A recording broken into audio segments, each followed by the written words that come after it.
প্রিয় ডিয়ার অ্যাসপারেন্টস, আজকে আমরা ত্রিপুরা ফরেস্ট রিক্রুটমেন্ট যে ফরেস্টার এবং ফরেস্ট গার্ডের যে পরীক্ষা হবে সেটার জন্য ত্রিপুরা জেনারেল নলেজ থেকে টপ 20 এমসিকিউস এই ক্লাসে নিয়ে এসেছি। ঠিক আছে, টপ 20 এমসিকিউসের কারেক্ট অ্যান্সার এবং ডিটেল এক্সপ্লেনেশনও তোমরা এই ক্লাসে পেয়ে যাবে। ঠিক আছে, তাহলে প্রথম কোশ্চেনটা হলো which royal court chronicle records the genealogy and history of Manikya kings of Tripura. ঠিক আছে, রাজু আমলের কোন বইতে ত্রিপুরা রাজাদের ইতিহাস এবং তাদের ক্রমান্বয় সম্বন্ধে জানা যায়?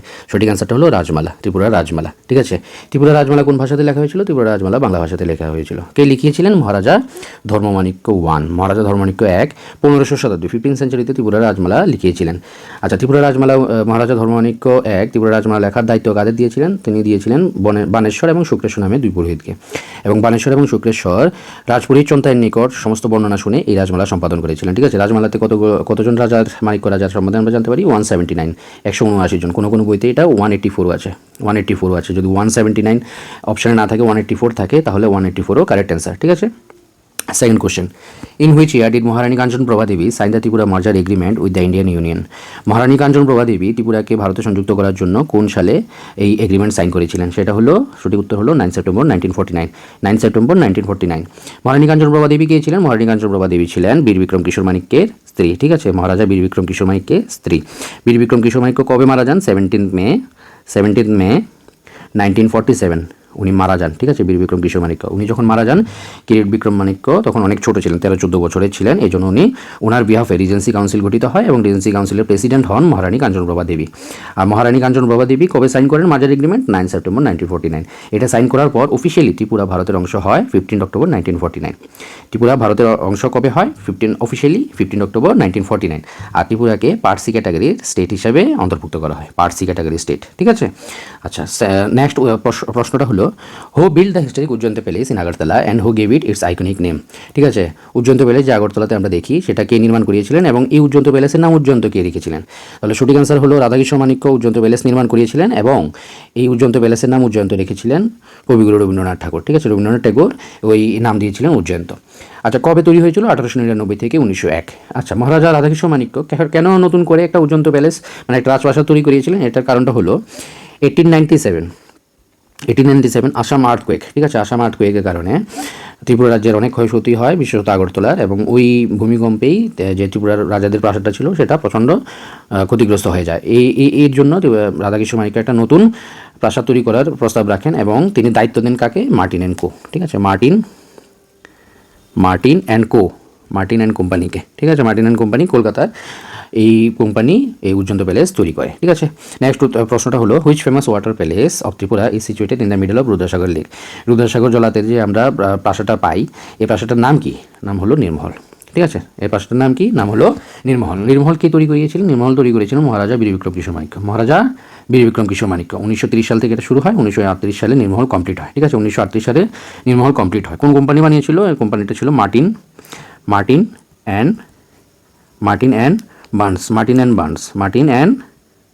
বার্নস। ঠিক আছে, মার্টিন অ্যান্ড বার্নস কোম্পানি। আচ্ছা, নির্মহল যে রুদ্রসাগর জলাতে বা রুদ্রসাগর লেকের নির্মলটা আছে, রুদ্রসাগর লেকটা একটা ইন্টারেস্টিং ফ্যাক্ট হলো এটা রামসার সাইট। এটা একটা রামসার সাইট। ত্রিপুরার একমাত্র রামসার সাইট কোনটা? এই রুদ্রসাগর জলা। ঠিক আছে, আচ্ছা, ভারতবর্ষে শুধুমাত্র কিন্তু দুটোই জলপ্রাসাদ পাওয়া যায়। ঠিক আছে, অনলি 2 জলপ্রাসাদ পাওয়া যায়। এর মধ্যে একটা হলো নির্মহল আর একটা হলো জলমহল, যেটা রাজস্থানে আছে, জয়পুরে। ঠিক আছে, আজমের জয়পুর জলমহল। ঠিক আছে, আচ্ছা, নেক্সট কোশ্চেনটা হলো on which historic date the Tripura attain full statehood in Indian union? আমরা প্রথমেই দেখেছিলাম ত্রিপুরাকে পার্ট সি মানে সি ক্যাটাগরি স্টেটের মর্যাদা দেওয়া ছিল যখন ত্রিপুরা ভারতের অন্তর্ভুক্ত হয়। ঠিক আছে, এখন এখানে প্রশ্নটা হলো ত্রিপুরা কখন পূর্ণ মর্যাদা রাজ্য হিসাবে ঘোষিত হয়? সেটা হলো, সঠিক অ্যান্সারটা হলো 21 জানুয়ারি 1972। 21 জানুয়ারি 1972 কোন অ্যাক্টের মাধ্যমে? North eastern areas reorganisation act 1971। North eastern areas reorganisation act 1971। ঠিক আছে, এই পূর্ণরাজ্য ত্রিপুরা কত নম্বর পূর্ণরাজ্য হলো? ভারতের কত নম্বর পূর্ণরাজ্য? ত্রিপুরা হলো ভারতের 21তম পূর্ণরাজ্য, 21st ফুল ফ্লেজেড স্টেট। ঠিক আছে, 21st ফুল ফ্লেজেড স্টেট। এই ডেটে আরও দুটো স্টেটকে পূর্ণমর্যাদার, আরও দুটো রাজ্যকে পূর্ণমর্যাদার রাজ্য হিসেবে ঘোষিত করা হয়। সেগুলো হলো মেঘালয় এবং মণিপুর। ত্রিপুরা যখন পার্সি ক্যাটাগরি স্টেট ছিল, পার্সি ক্যাটাগরি স্টেট থেকে ত্রিপুরা ইউনিয়ন টেরিটরিতে কনভার্ট হয়। ইউনিয়ন টেরিটরির পর ত্রিপুরা ফুল স্টেটে মর্যাদা পায়। ঠিক আছে, কবে পায়? 21 জানুয়ারি 1972। নেক্সট কোশ্চেন হলো who served as the very first chief minister of Tripura. Tripura রাজ্যের সবচেয়ে প্রথম মুখ্যমন্ত্রী কে ছিলেন, সেটা হলো শচীন্দ্রলাল সিংহ। উত্তরটা হলো শচীন্দ্রলাল সিংহ। ওনার সময়কালটা ছিল 1 জুলাই 1963 থেকে 1 নভেম্বর 1971। ঠিক আছে, 1 নভেম্বর 1971। উনি একজন স্বাধীনতা সংগ্রামীও ছিলেন। আচ্ছা, ত্রিপুরা রাজ্য যখন পূর্ণমর্যাদার রাজ্য হিসেবে ঘোষিত হয়, এরপর যে প্রথম মুখ্যমন্ত্রী হয়েছিলেন সেটা হলো সুকুমার সেনগুপ্তা। ঠিক আছে, উনিকে সুকুমার সেনগুপ্তা। তাহলে প্রশ্নটা যদি আসে ত্রিপুরা পূর্ণ রাজ্য মর্যাদা লাভ করার পর প্রথম মুখ্যমন্ত্রী কে ছিলেন, তিনি ছিলেন সুকুমার সেনগুপ্তা। আর যদি প্রশ্নটা এমন প্রশ্ন আসে যে ত্রিপুরার সবচেয়ে প্রথম মুখ্যমন্ত্রীকে, সেটা উত্তর হবে শচীন্দ্রলাল সিংহ। ঠিক আছে, next question, which is the highest peak in Tripura situated in the Jampui hill range. ঠিক আছে, ত্রিপুরার জম্পুই হিল মানে ত্রিপুরার সর্বোচ্চ পর্বতশৃঙ্গ কোনটি, যেটা জম্পুই হিলে আছে। ঠিক আছে, সেটা হলো ব্যাটলিংশিপ। আর লোকাল নাম কি, এটা থাইদোয়ার। ঠিক আছে, হাইট কত 930 মিটার্স। 939 মিটার্সও আছে অনেক বইতে। ঠিক আছে, যদি 930 মিটার্স অ্যান্সার না থাকে, অপশন না থাকে, 939 মিটার্সও কারেক্ট অ্যান্সার। ঠিক আছে, আচ্ছা, এটা কোথায়, জম্পুই হিল, নর্থ ত্রিপুরা ডিস্ট্রিক্টে। জম্পুই হিল রেঞ্জ আছে নর্থ ত্রিপুরা ডিস্ট্রিক্টে। ঠিক আছে, কমলা লেবুর জন্য বিখ্যাত ছিল এক সময়। ঠিক আছে, জম্পুই হিল রেঞ্জটা। আর নেক্সট কোশ্চেন হলো which is the longest river flowing through the state of Tripura. ত্রিপুরার দৈর্ঘ্যের সবচেয়ে বড় নদী কোনটি, এটা হলো মনু নদী। দীর্ঘতম নদী কোনটি, এটা হলো মনু নদী। ঠিক আছে, শাখান রেঞ্জ থেকে মনু নদীর উৎপত্তি। আর এটা দৈর্ঘ্য হলো 167 কিলোমিটার। এটা দৈর্ঘ্যগত 167 কিলোমিটার। ঠিক আছে, আর যদি আমরা বলি যে সেকেন্ড লংগেস্ট, ঠিক আছে, সেটা হলো খোয়াই। ঠিক আছে, সেকেন্ড লংগেস্ট নদীটার নাম কি, খোয়াই রিভার। আর এর দৈর্ঘ্য কত, এর দৈর্ঘ্য হলো 166 কিলোমিটার। ঠিক আছে, আর যদি বলে যে লার্জেস্ট রিভার কোনটি, মানে কোন নদী দিয়ে সবচেয়ে বেশি জল প্রবাহিত হয়, বাৎসরিক জল প্রবাহের পরিমাণ সবচেয়ে বেশি কোন নদীতে, এটা হলো গোমতী নদী। লার্জেস্ট রিভার, কোশ্চেনটা যদি লার্জেস্ট রিভারে আসে তাহলে গোমতী নদী, লংগেস্ট হলো মনু নদী। আচ্ছা, নেক্সট কোশ্চেন হলো the ancient rock cut carvings of Unakoti belongs to which deity tradition. Unakoti যে পাথরের মূর্তিগুলো আছে, এটা কোন দেবতার উদ্দেশ্যে তৈরি, এটাও হলো শৈবিজম, শিব ঠাকুরের উদ্দেশ্যে। ঠিক আছে, শিব ঠাকুরের উদ্দেশ্যে শৈবিজম। ঊনকোটি কখন তৈরি হয়েছিল, 7 থেকে 9 সেঞ্চুরি এডি। ঠিক আছে, 7 থেকে 9 শতকের মধ্যে। আর ঊনকোটির যে সবচেয়ে বড় মূর্তিটা আছে, এটা হলো ঊনকোটিশ্বর কালভৈরব।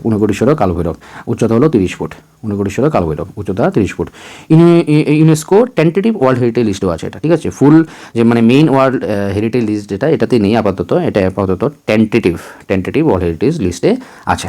নেক্সট কোশ্চেন হলো which famous temple at Udaipur build by Maharaja Dhanyamanikya 1501 AD is one of the 51st Shaktipeeth. ঠিক আছে, এর উত্তর হলো মানে মহারাজা ধন্যমাণিক্য 1501 খ্রিস্টাব্দে যে মন্দিরটা তৈরি করেছিলেন। ঠিক আছে, এটা একটা 51তম শক্তিপীঠ। এই মন্দিরটার নাম কি, এটা হলো ত্রিপুরা সুন্দরী মন্দির। ঠিক আছে, ত্রিপুরা সুন্দরী মন্দির মাতাবাড়ি।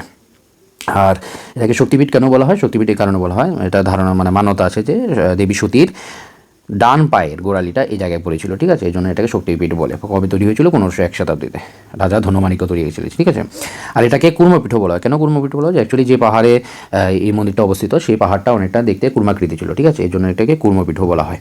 আর এই পাশে যে লেকটা আছে, এটার নাম হলো কল্যাণ সাগর। এর পাশে যে লেকটা আছে, এটা হলো কল্যাণ সাগর লেক। ঠিক আছে, কে তৈরি করেছিলেন, মহারাজা ধন্যমাণিক্য। ঠিক আছে, আচ্ছা, নেক্সট কোশ্চেনটা হলো what is the official state animal of Tripura. Tripura রাজ্যের রাজ্য পশু কি, এটা হলো ফাইরিস লঙ্গুরও বলে। আর এটা লোকাল ভাষা হলো চশমা বাঁদর। ঠিক আছে, সাইন্টিফিক নেম কি, টাইকিপিথেকাস ফাইরে। ঠিক আছে, আর এর যে ত্রিপুরা রাজ্যের এটা কিন্তু যে ফাইরিস লঙ্গুর বা চশমা বাঁদর, এটা কিন্তু IUCN-এর। ঠিক আছে, IUCN-এর রেড লিস্টে আছে। ঠিক আছে, IUCN-এর রেড লিস্টে আছে। এটা এন্ডেঞ্জার্ড ক্যাটাগরিতে, এন্ডেঞ্জার্ড ক্যাটাগরিতে কিন্তু এটা আছে। ঠিক আছে, IUCN-এর রেড লিস্টে এন্ডেঞ্জার্ড ক্যাটাগরিতে আছে, কারণ এদের সংখ্যা খুব কম, এই জন্য এটা এন্ডেঞ্জার্ড ক্যাটাগরিতে আছে। ঠিক আছে, আচ্ছা, এবার 12 নম্বর প্রশ্নটা হলো which tree with high bioresin value is official state tree of Tripura. Tripura রাজ্যের রাজ্য গাছ কোনটি, এটা হলো আগর। এটাকে হাই বায়োরেজিন ভ্যালু কেন বলা হয়, এটা কারণ এটা থেকে উড পাওয়া যায়। ঠিক আছে, যেটা থেকে আমরা সেন্ট বা পারফিউম তৈরি করি। আর এর সাইন্টিফিক নাম হলো একুলেরিয়া আগালোচা, অনেকে একুলেরিয়া মেলাসেন্সিসও বলে। ঠিক আছে, একুলেরিয়া আগালোচা মেলাসেন্সিসও বলে। এটা কারেন্ট অ্যাফেয়ার্স রিলেটেড কোশ্চেন হতে পারে এটা থেকে। এটা হলো 24 জানুয়ারি। ঠিক আছে, 24 জানুয়ারি এই 2026-এ। ঠিক আছে, 24 জানুয়ারি 2026, 2026। ঠিক আছে, কী হয়েছিল, বরগোলাতে, কদমতলার বড়গোলাতে একটা এই agarwood processing centre cluster agarwood processing centre তৈরি করার জন্য ফাউন্ডেশন রেখেছিলেন। কে রেখেছিলেন? এটা হলো ডোনার মিনিস্টার, ঠিক আছে, ডোনার মিনিস্টার জ্যোতিরাদিত্য সিন্ধিয়া। 80 কোটি টাকা ব্যয় হবে এটার জন্য, প্রজেক্টের জন্য 80 কোটি টাকার ব্যয়, ঠিক আছে, 80 কোটি টাকা ব্যয় হবে প্রজেক্টের জন্য। কী তৈরি করা হবে? যে আগরউড প্রসেসিং সেন্টার বড়গোলাতে, ঠিক আছে, কদমতলা। কে উদ্ঘাটন করেছিলেন হলো মানে ফাউন্ডেশনকে রেখেছিলেন, ফাউন্ডেশন রেখেছিল ডোনার মিনিস্টার জ্যোতিরাদিত্য সিন্ধিয়া, 24 জানুয়ারি 2026, ঠিক আছে। আচ্ছা, নেক্সট কোয়েশ্চনটা হলো Tripura rank second in India after Kerala in the commercial production of which crop, ঠিক আছে। ভারতবর্ষের মধ্যে কেরালার পরেই যে কমার্শিয়াল ক্যাশ ক্রপটা প্রডিউস হয় সেই ত্রিপুরা এটাতে সেকেন্ড র্যাঙ্ক। এবং এই ক্রপটার নাম কি? এটা হলো ন্যাচারাল রাবার, ঠিক আছে। আচ্ছা, ত্রিপুরাকে রাবার ক্যাপিটাল অফ নর্থ ইস্টও বলে, কিন্তু rubber capital of north east, ঠিক আছে, সেকেন্ড লার্জেস্ট প্রডিউসার। আর এই এখন পর্যন্ত 85,000, ঠিক আছে, 85,000 হেক্টরে এই প্ল্যান্টেশনটা আছে। আর একটা ইম্পর্টেন্ট তথ্য হলো এখানে 1963-তে ফরেস্ট ডিপার্টমেন্ট এক্সপেরিমেন্টাল বেসিসে, ঠিক আছে, ফরেস্ট ডিপার্টমেন্ট এই রাবার প্রোডাকশন বা ন্যাচারাল রাবার যে গাছ রাবার প্ল্যান্টেশনটা ত্রিপুরাতে ইন্ট্রোডিউস করেছিল, ঠিক আছে, 1963-তে ফরেস্ট ডিপার্টমেন্ট ইন্ট্রোডিউস করেছিল 1963 সালে। নেক্সট কোয়েশ্চনটা হলো which fruit of Tripura holds A GI tag and was declared the official state fruit of in 2018, ঠিক আছে। ত্রিপুরার রাজ্য ফল যেটাতে জিআই ট্যাগও, ওই ফলটা জিআই ট্যাগও পেয়েছে, এই ফলটার নাম কি? এটা হলো কুইন আনারস। কে দিয়েছিল এই নামটা? আরে স্ট্যাটাসটা কে দিয়েছিল? যে ত্রিপুরার অফিসিয়াল স্টেট ফ্রুট স্ট্যাটাস দিয়েছিলেন রাষ্ট্রপতি রামনাথ কোবিন্দ, প্রেসিডেন্ট রামনাথ কোবিন্দ, জুন মাসে 2018 জুন মাসে, ঠিক আছে, 2018 জুন মাসে। আর এই ফলটা হলো জিআই ট্যাগও পেয়েছিল, ঠিক আছে, এই ফলটা জিআই ট্যাগও পেয়েছিল, ঠিক আছে।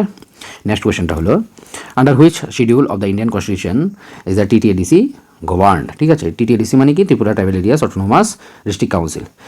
কোন শিডিউলে আছে এটা? এটা হলো 6 শিডিউলে, ঠিক আছে। ত্রিপুরা টিটিএডিসি ভারতীয় সংবিধানের কোন শিডিউল অনুসারে টিটিএডিসিকে অটোনোমাস যে পাওয়ারটা আছে, self governance power, land rights and self governance, mainly এটা গ্রেটার অটোনমি দেওয়া হয়। 6 শিডিউলে যে এই সমস্ত এরিয়াগুলো থাকে এটাকে গ্রেটার অটোনমি মানে সেলফ গভর্নেন্স থাকে তাদের, ঠিক আছে।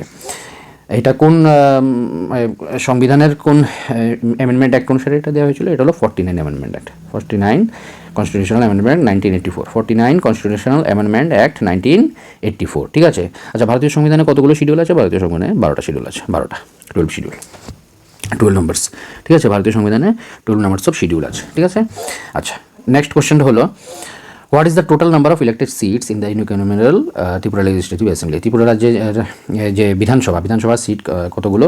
এটা হলো সঠিক উত্তর হলো 7টা। ইউনিক্যামেরাল কেন বলা হয়েছিল? কারণ এটা হলো এক কক্ষ বিশিষ্ট আইনসভা, ঠিক আছে। এখানে যেহেতু ত্রিপুরা যে বিধানসভা আছে মানে লেজিসলেটিভ অ্যাসেম্বলি আছে, লেজিসলেটিভ কাউন্সিল নেই, ঠিক আছে, ঠিক আছে, এই জন্য এটাকে ইউনিক্যামেরাল বলা হয়। আর কতগুলো সিট আছে ত্রিপুরা বিধানসভা? 7টা সিট। এর মধ্যে 20টা সিট হলো এসটি রিজার্ভ, ঠিক আছে, আর 10টা সিট হলো এসসি রিজার্ভ, 30টা ইউআর, ঠিক আছে। আচ্ছা, নেক্সট কোয়েশ্চেন হলো the world famous folk dance Hojagiri perform by the balancing pitchers and lamps belongs to which tribe, ঠিক আছে। কোন সম্প্রদায়, ট্রাইবেলদের মধ্যে কোন সম্প্রদায়, জনজাতির মধ্যে কোন সম্প্রদায়ের নৃত্য হলো হোজাগিরি নৃত্য, ঠিক আছে। এটা হলো রিয়াং। কোন সম্প্রদায়ের? রিয়াং সম্প্রদায়ের, ঠিক আছে, রিয়াং সম্প্রদায়ের। কখন তারা এই নৃত্যটা পরিবেশন করে? এটা তাদের যে লক্ষ্মী পূজা ওই সময় হোজাগিরি নৃত্যটা পরিবেশন করা হয়, অথবা যখন ফসল ঘরে ওঠে, জুমের ফসল যে ঘরে ওঠে, আমরা যেটা নবান্ন বলি, ঠিক আছে, তখন তাদের এই হোজাগিরি নৃত্য তারা পরিবেশন করার নিয়ম আছে, ঠিক আছে। পিচার্স অ্যান্ড লাইট, হাতের মধ্যে যে দেখুন যে বাতি নিয়ে আর এই কুলা এগুলো নিয়ে যে তারা এই নৃত্যটা পরিবেশন করে, ঠিক আছে। আর এই নৃত্যটাকে ওয়ার্ল্ড ওয়াইড পপুলারাইজ কে করে, ঠিক আছে, ফেমাস কে করেছিলেন? সত্যরাম রিয়াং এই নৃত্যটাকে ফেমাস করেছিলেন। আর এর জন্য উনি পদ্মশ্রী পেয়েছেন। পদ্মশ্রী কবে পেয়েছেন? এটা পদ্মশ্রী পেয়েছেন 2021 উনি পদ্মশ্রী পেয়েছিলেন, ঠিক আছে। আচ্ছা, আরেকটা হলো উনি কিন্তু সঙ্গীত নাটক একাডেমিও পেয়েছিলেন, সঙ্গীত নাটক একাডেমি অ্যাওয়ার্ড, সঙ্গীত নাটক একাডেমি অ্যাওয়ার্ড পেয়েছিলেন। কবে পেয়েছিলেন? 1986, ঠিক আছে, সত্যরাম রিয়াং। আচ্ছা, নেক্সট কোয়েশ্চন হলো which day is celebrated annually across Tripura on 19 January to on of the state indigenous language? 19 January কী দিবস হিসেবে পালন করা হয় ত্রিপুরাতে? সেটা হলো ককবরক দিবস। কেন পালন করা হয়? কারণ 1979 সালে এই ডেটে ত্রিপুরা রাজ্যের অফিসিয়াল ল্যাঙ্গুয়েজ হিসাবে ককবরক মান্যতা পায়, ঠিক আছে। ত্রিপুরা রাজ্যের অফিসিয়াল ল্যাঙ্গুয়েজ হিসাবে ককবরক মান্যতা পায় 1979 সালের 19 জানুয়ারি। এই জন্য প্রতি বছর 19 জানুয়ারি আমরা ককবরক দিবস হিসাবে পালন করি, ঠিক আছে। আচ্ছা, নেক্সট কোয়েশ্চেনটা হলো which historic accord was sign in September 2024 to end decades of arm insurgency in Tripura. ঠিক আছে, যে সশস্ত্র বিদ্রোহ এটা শেষ করার জন্য, আমরা জানি আগে উগ্রপন্থা প্রচুর ছিল, এটা শেষ করার জন্য সেপ্টেম্বর 2024 একটা শান্তি চুক্তি সাইন হয়। সেই চুক্তিটার নাম হলো 2024 ত্রিপুরা পিস অ্যাকর্ড। ঠিক আছে, 2024 ত্রিপুরা পিস অ্যাকর্ড। এটা কবে সাইন হয়? 4 সেপ্টেম্বর 2024। ঠিক আছে, 4 সেপ্টেম্বর 2024 4 সেপ্টেম্বর এই সাইন হয়। আর এটা 3জন পার্টি ছিল, ট্রিপার্টেড, এর জন্য 3জন পার্টি ছিল এই শান্তি চুক্তি করাতে। ঠিক আছে, কারা কারা ছিল? ভারত সরকার, government of India, Tripura government আর ইনসার্জেন্ট গ্রুপ, এক্সাম্পল হলো NLFT, ATTF। ঠিক আছে, 35 বছরের যে সশস্ত্র বিদ্রোহ এটা শেষ করার জন্য এই শান্তি চুক্তি সাইন করা হয়। ঠিক আছে, এই শান্তি চুক্তি হিসাবে কত কোটি টাকার একটা প্যাকেজ দেওয়া হয়? এটা হলো 250 crores, 250 কোটি টাকার একটা প্যাকেজ ঘোষণা করা হয়েছিল। ঠিক আছে, আচ্ছা, নেক্সট কোশ্চেন হলো Rabindranath Tagore sat his famous novel Rajarshi and play Bisarjan against the backdrop of which river and temple.